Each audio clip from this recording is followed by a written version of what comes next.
We're going to look at a lot of different categories of fish so that we can learn what the best fish to eat is and what the worst fish to eat is. And we're not just looking at heavy metals, we're not looking at fatty acids, we're looking at everything. So we're going to talk about the amino acid profile, we're going to talk about the fatty acid profile, we're going to talk about the heavy metal content, we're going to talk about overall farming and what's safe and what's not. We're going to go all the way. Now, towards the end of this video, we'll break down the more specific list, but we have to look at the research first. So let's just jump right into amino acid content.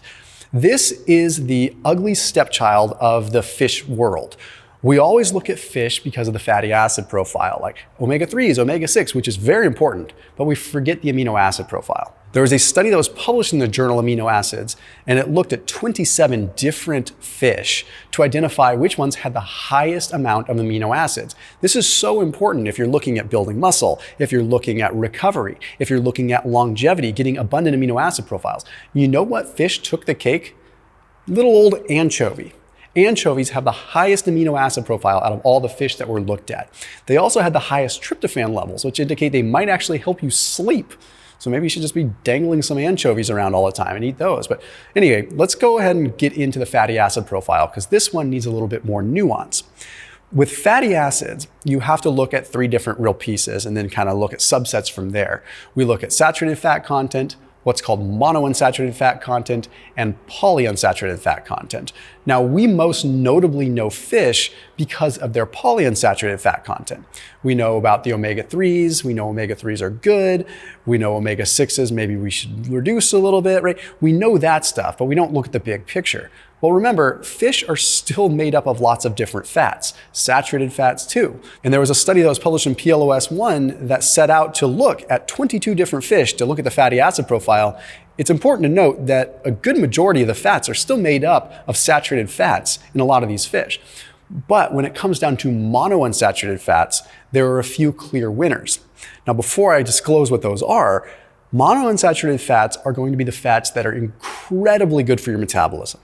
Incredibly good for overall insulin sensitivity, for glucose management, for metabolic function in general, for mitochondrial health. They are probably some of the best fats out there. The kinds of fats that you would find in avocados, olive oil, macadamia oil. I talk about them constantly. So what fish take the cake here? Well, there's different kinds of monounsaturated fats, but I won't bore you with a lot of details. There's one called palmitoleic acid, which is exceptionally good for insulin sensitivity and for the beta cells in the pancreas. Now, the fish that took the cake here is one that is really obscure. It's called the Bombay Duck. It's a type of lizard fish. So you're not gonna find this on any ordinary menu at Olive Garden or something. It's just not gonna show up.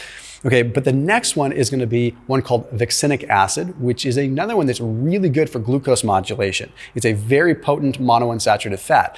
And you know what fish takes the cake here? Anchovies again. So anchovies are really hitting some good marks here. And then the last one is one called oleic acid. Now, oleic acid is high in olive oil as well. It's one of the best monounsaturated fats. And the reason that it's so good is it helps out with brown fat activation. Now, again, I'm going to spare you the details there, but essentially it helps out the metabolism of fat by increasing the availability of the body to burn calories as heat. Unfortunately, it's a more obscure fish again. It's one that's called the sea catfish, not to be confused with regular catfish. Anyway, let's move on. Then we look at polyunsaturated fatty acids. These are the ones that we know of for the most part, right? We know about omega-3s, we know about omega-6s. Ones that are really good for the brain, really good for cell communication and what is called membrane fluidity, the ability of our cells to be able to communicate with one another very well. Three different types of polyunsaturated fats. You've got EA, you've got EPA, and DHA.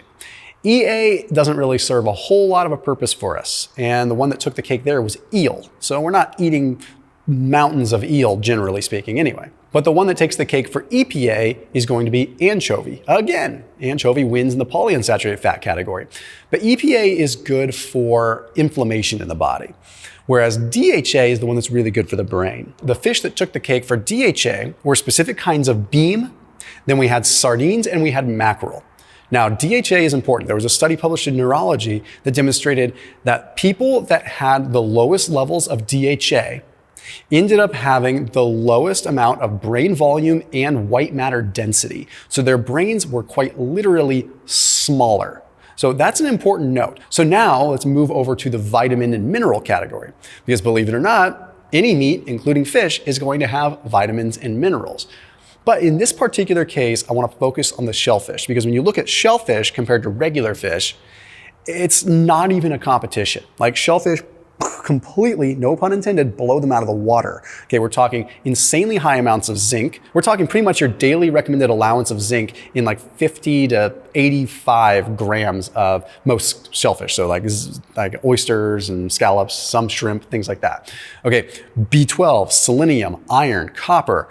It's full of them, not to mention gram for gram, you're getting like the highest protein content, lowest fat, and the fat profile is sheer omega-3. So we really need to be giving some thought into adding more shellfish into our diet.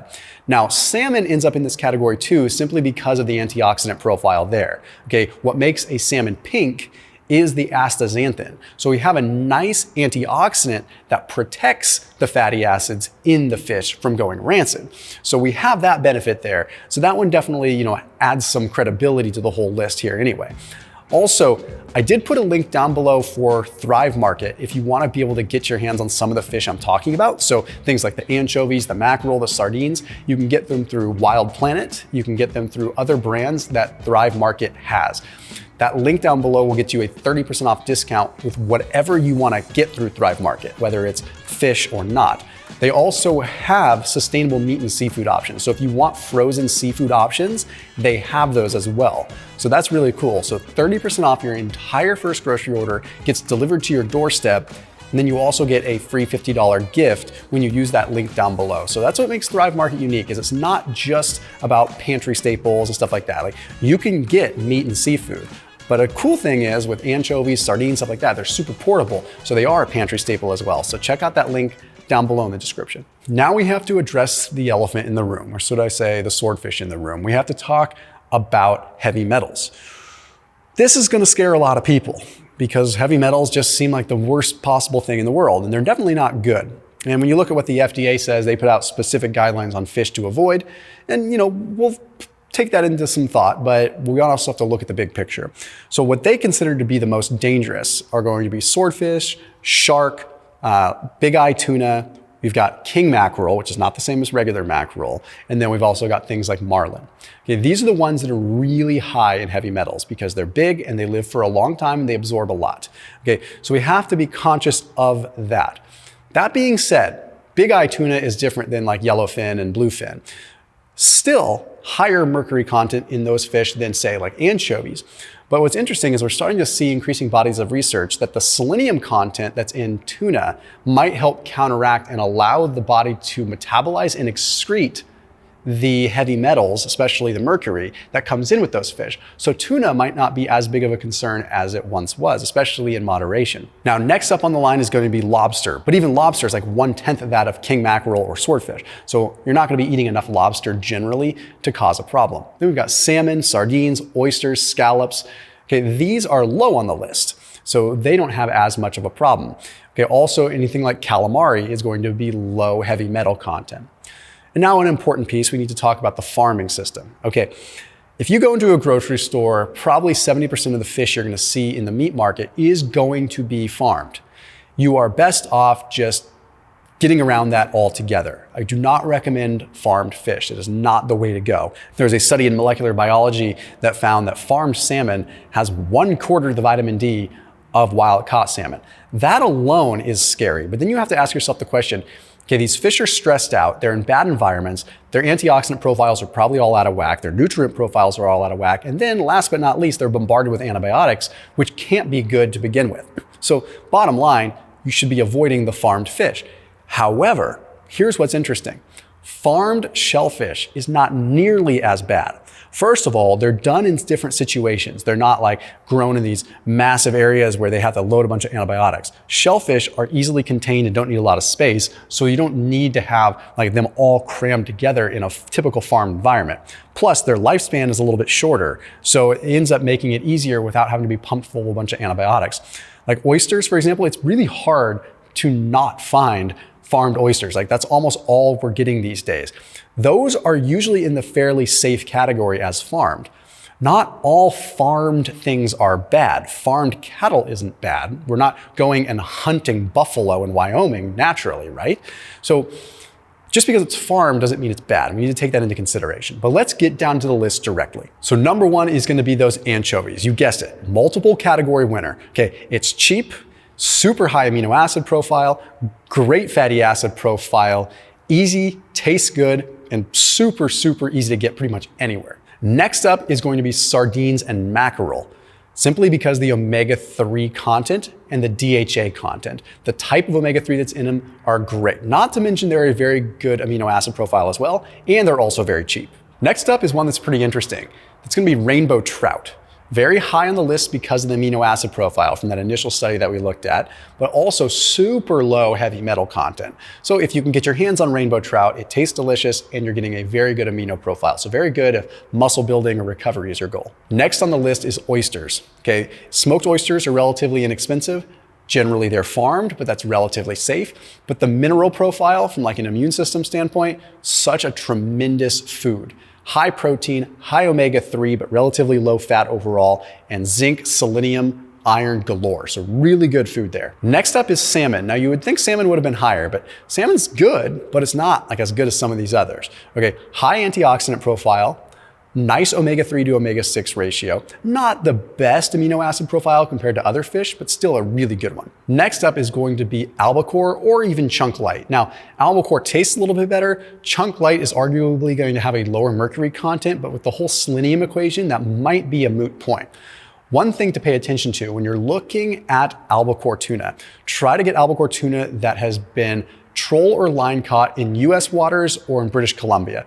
Okay, the reason is because those are typically going to be smaller, younger tuna that are going to be less exposed to radiation, okay, which we have in the water, are going to be less exposed to heavy metals. Okay, so definitely the way to go.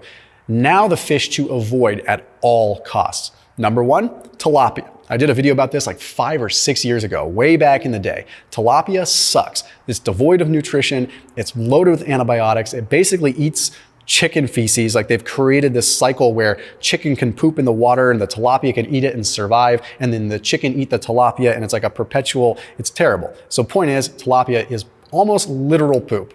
Farmed salmon, okay?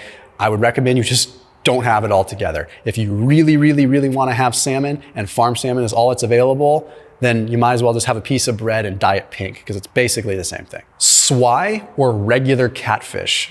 Definitely one you want to avoid. Okay, swai is a dirt cheap fish. Typically, you don't see it at restaurants anyway. It's one of the ones that you get in the freezer section. Now, it's better than eating cardboard, but there's something called Viriobacteria, which is a bacteria that you typically find in shellfish that is really not taken care of. That's like just has been left out and things like that. There was a study where 70 to 80% of the samples, when they looked at things like swai and regular catfish, ended up containing this bacteria. So as far as potential risk, it's pretty high, but it also tells you that whoever is like sourcing the fish doesn't really care about the quality. If you see that in a restaurant, aside from someplace in the South that might have catfish or whatever, I mean, I guess you could get nuancy there, but typically avoid the swai. Farmed shrimp is probably one that you should be avoiding. There's chemicals that they use in farmed shrimp specifically that have been demonstrated to reduce sperm count in men, but that's just one thing that it can do, okay? Basically, with farmed shrimp, they're so confined, there are a lot of chemicals that are going in there just to control that situation. So wild caught or Gulf shrimp or whatever you can do is gonna be better. And then the last one is roughy, which is interesting, like orange roughy. People don't really know this, but orange roughy is actually called slime head, which is the name of the fish because of the kind of consistency that it can literally get on its head. But roughy can live for 150 years. So they can live this long, and that means when a fish is living for that long, it absorbs just about everything that's happening, right? So heavy metals, radiation from, the Japanese like radiation leak, all of that, you can absorb it. You don't have any idea how old this fish is. Additionally, when a fish is really old, it also makes it very hard from a sustainability standpoint. It's much harder, whereas like anchovies have a short lifespan, so they can populate really quick, so you don't really run into a sustainability issue. So hopefully this cleared up some confusion surrounding the fish and helps you choose what's best for you long term. I'll see you tomorrow.